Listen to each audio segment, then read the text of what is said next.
Hello, I am Seema and welcome to the Hindi version of part 6 of the chapter Hydrocarbons. हम लोग कर रहे थे alkanes का nomenclature और इनके nomenclature में अब तक हम इन वीडियोस में हमें स्ट्रक्चर दिया होता था और उससे हम नाम को लिखते थे।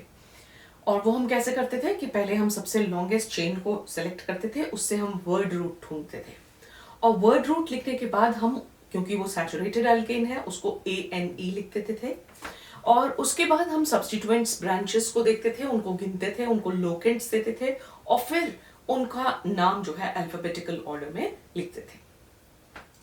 अब जो है इस वीडियो में हम इसका उल्टा करेंगे। हमें नाम दिया हुआ है और नाम से हमें स्ट्रक्चर बनाना है, तो बिल्कुल रिवर्स जो है वो हमें करना है। स्टेप्स वही हैं कि सबसे पहले आप वर्ड रूट ढूंढोगे। वर्ड रूट ढूंढने के बाद आपको पता चल जाएगा कि कार्बन चेन जो है वो कितनी लंबी है। कार्बन चेन की लेंथ पता करने के बाद हम देखते हैं कि वो सैचुरेटेड है या अनसैचुरेटेड है। इस केस में 3-ethyl 2,2-dimethyl पेंटेन का हमें स्ट्रक्चर लिखना है। तो पेंट जो है वो हमें बताता है कि इसमें 5 कार्बन एटम्स हैं। तो ये वर्ड रूट है कि इस हाइड्रोकार्बन में 5 कार्बन एटम्स हैं और ये एन है, इसका मतलब कि ये सैचुरेटेड है और क्योंकि ये सैचुरेटेड है तो वो 5 कार्बन एटम्स जो हैं वो सब सिंगल बॉन्ड्स ही बनाएंगे। It is a saturated alkene.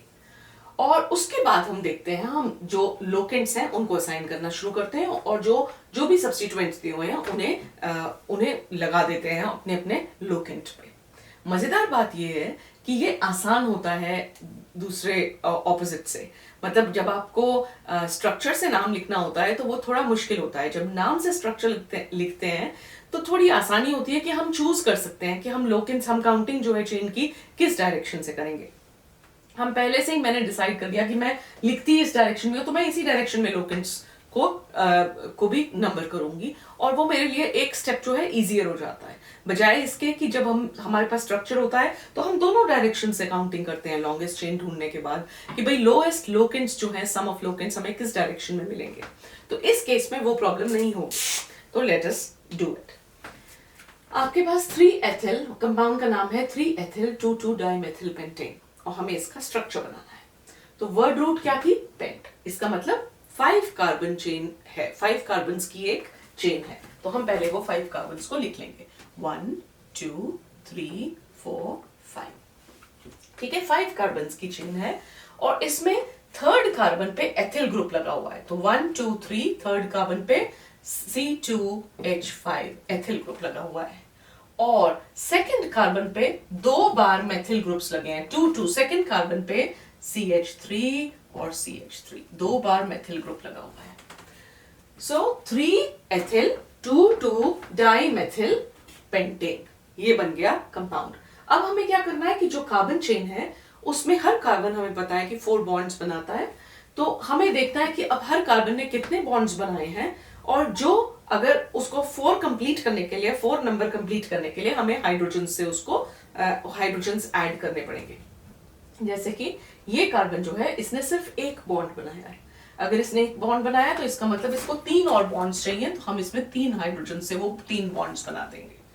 यहाँ पे ऑलरेडी कार्बन 4 बॉन्ड बना रहा है तो इसको जरूरत नहीं है क्योंकि ये क्वाटरनरी कार्बन है। ठीक है, क्वाटरनरी 4 डिग्री कार्बन है। ये जो है 3 डिग्री कार्बन है, टर्शरी कार्बन और इसलिए इसने 3 बॉन्ड्स बनाए हैं, इसको 1 हाइड्रोजन चाहिए 4 बॉन्ड्स कंप्लीट करने के लिए। इसने 2 बॉन्ड्स बनाए हैं, इसको 2 हाइड्रोजन चाहिए। इसने 1 बॉन्ड बनाया है तो इसे 3 हाइड्रोजन चाहिए। अब हमने हाइड्रोजन्स डाल के भी इसको कंप्लीट कर दिया, ये सैचुरेटेड हाइड्रोकार्बन बन गया और ये हमारा स्ट्रक्चर है इस कंपाउंड का। अगला क्वेश्चन जो है ये 13.4 है आपकी टेक्स्ट बुक का सॉल्व्ड एग्जाम्पल। इसमें भी हम यही कर रहे हैं कि हमें नाम दिया हुआ है और उस नाम से हमें स्ट्रक्चर बनाना है कंपाउंड का। तो पहला क्या है? 3,4,4,5 टेट्रामेथिल हेप्टेन। 3,4,4,5 लोकेंट्स हैं, टेट्रा 4 मेथिल ग्रुप्स हैं और कंपाउंड कौन सा है? हेप्टेन। तो इसमें वर्ड रूट ढूंढो। वर्ड रूट क्या है? हेप्ट। कि कार्बन चेन में 7 कार्बन्स हैं। एन है, इसका मतलब वो सैचुरेटेड है, उसमें कोई डबल बॉन्ड नहीं है। और क्योंकि हम एल्केन्स कर रहे हैं तो सारे एन ही होंगे। अगर एल्कीन होता तो कहीं ना कहीं पे उस ईन की पोजीशन भी दी होती, लोकेंट भी दिया होता कि ये ईन है, इसमें डबल बॉन्ड है और यहां पर उसका डबल बॉन्ड इस कार्बन पे है। एनीवे क्योंकि हम एल्केन्स कर रहे हैं तो हमें पता है कि इसका पेरेंट हाइड्रोकार्बन क्या है, हेप्टेन। तो सबसे पहले हम हेप्टेन का स्केलेटन लिख लेते हैं, कार्बन स्केलेटन। 1 2 3 4 5 6 एंड 7 कार्बन हैं हेप्टेन में। थर्ड कार्बन पे एक मेथिल ग्रुप है, फोर्थ कार्बन पे 2 मेथिल ग्रुप हैं, तो ये फोर्थ कार्बन है, इस पे 2 मेथिल ग्रुप लग गए। और फिफ्थ कार्बन पे एक मेथिल ग्रुप है CH3। ठीक है, हो गया। अब हमें चारों मेथिल ग्रुप्स लग गए, अब हमें हाइड्रोजन से इसको फिल अप कर देना है। एक bond 3 hydrogen, 2 bond 2 hydrogen, 3 bond 1 hydrogen, 4 bond hydrogen नहीं चाहिए, 3 बॉन्ड 1 हाइड्रोजन, 2 बॉन्ड 2 हाइड्रोजन, ठीक है, 1 बॉन्ड 3 हाइड्रोजन। और हमने इसके हाइड्रोजन से इसको फिल अप कर दिया और ये हमारा स्ट्रक्चर बन गया।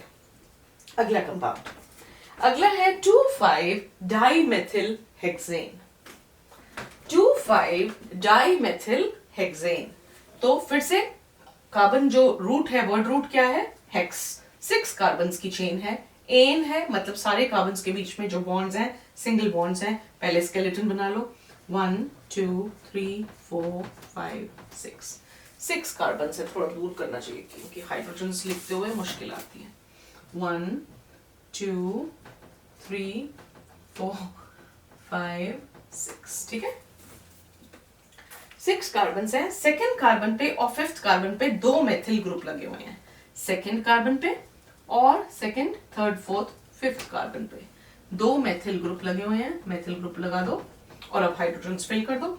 3 हाइड्रोजन, 3 बॉन्ड बना रहा है 1 हाइड्रोजन, 2 बॉन्ड बना रहा है 2 हाइड्रोजन, 2 बॉन्ड बना रहा है 2 हाइड्रोजन, 3 बॉन्ड बना रहा है 1 हाइड्रोजन, 1 बॉन्ड बना रहा है 3 हाइड्रोजन। तो हमने हाइड्रोजन से क्या किया, हर कार्बन को 4-4 बॉन्ड्स दे दिए। जितने बॉन्ड हैं वो तो है ही है, बाकी हाइड्रोजन्स के साथ बना लेगा।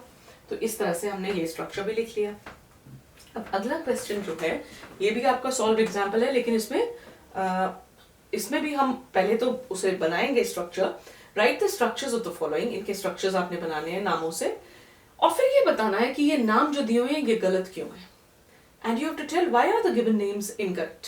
एक तो ये नाम जो है ये गलत है, और फिर जो सही नाम है वो आपने लिखना है। पहले स्ट्रक्चर बनाओ, फिर बताओ कि वो नाम गलत क्यों था। इसको भी सॉल्व करने का तरीका वही है कि नाम से आप स्ट्रक्चर बना लोगे और स्ट्रक्चर बनाने के बाद आपको समझ में आ जाएगा कि क्यों वो नाम गलत है।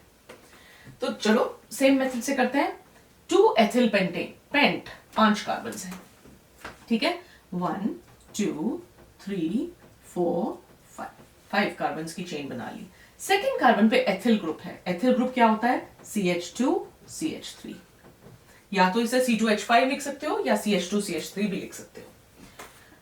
और हाइड्रोजन फिल कर दो। ये जो है इसमें आए 3 हाइड्रोजन, इसमें 1 हाइड्रोजन, इसमें 2 हाइड्रोजन, इसमें 2 हाइड्रोजन और इसमें 3 हाइड्रोजन, ठीक है, हो गया, बन गया कंपाउंड। अब गलती क्या है बताओ।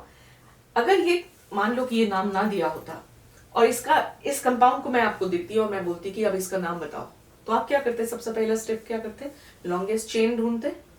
तो लॉन्गेस्ट चेन जब आप ढूंढते तो आप कहते कि ये 1 2 3 4 5 6 कार्बन हैं। आप 5 कार्बन की चेन नहीं मानते इसको, आप इसको ब्रांच मानते और इसको आपका कंपाउंड मानते।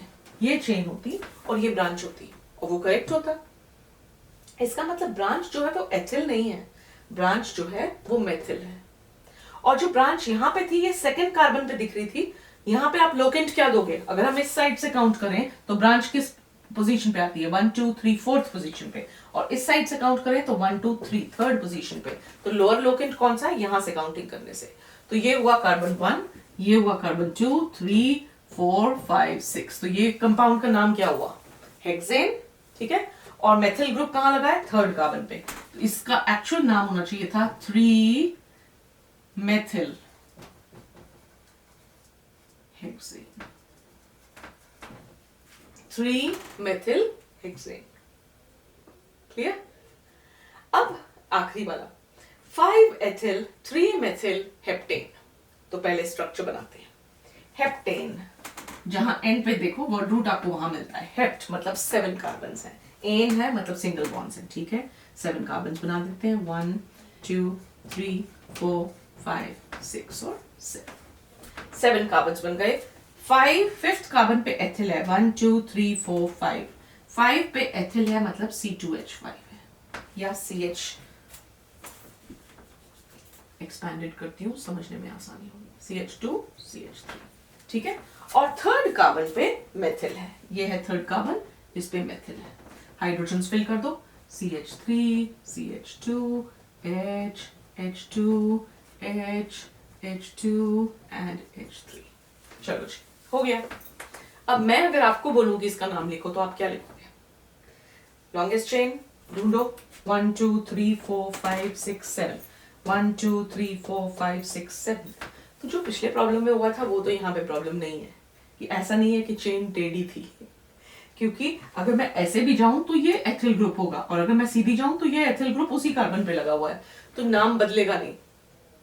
वो जो है चेन की लेंथ वही रहेगी, तो इसलिए यही ठीक है। जो स्ट्रक्चर है उसमें कहीं गड़बड़ नहीं है, प्रॉब्लम सिर्फ नाम में है। और नाम में क्या है, अगला स्टेप आप क्या करते, आप लोकेंट्स ढूंढते, है ना।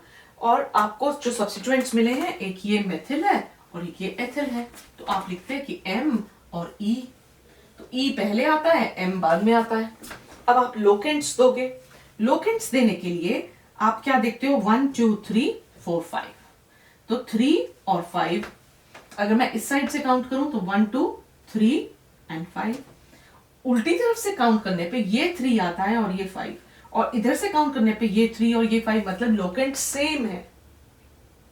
अगर लोकेंट सेम है तो हमने पिछली वीडियो में क्या किया था कि अगर लोकेंट सेम होंगे तो हम फिर, और हमारे पास ऑप्शन है कि हम अल्फाबेटिकल ऑर्डर में जो नाम पहले आता है उसको लोअर लोकेंट दे दे, उसको लोकेंट भी छोटा दो, जिसका नाम पहले आ रहा है उसको नंबर भी छोटा दे दो, और जिसका नाम बाद में आ रहा है उसका अल्फाबेटिकल ऑर्डर में उसको नंबर भी बड़ा दे दो, लोकेंट भी बड़ा दे दो।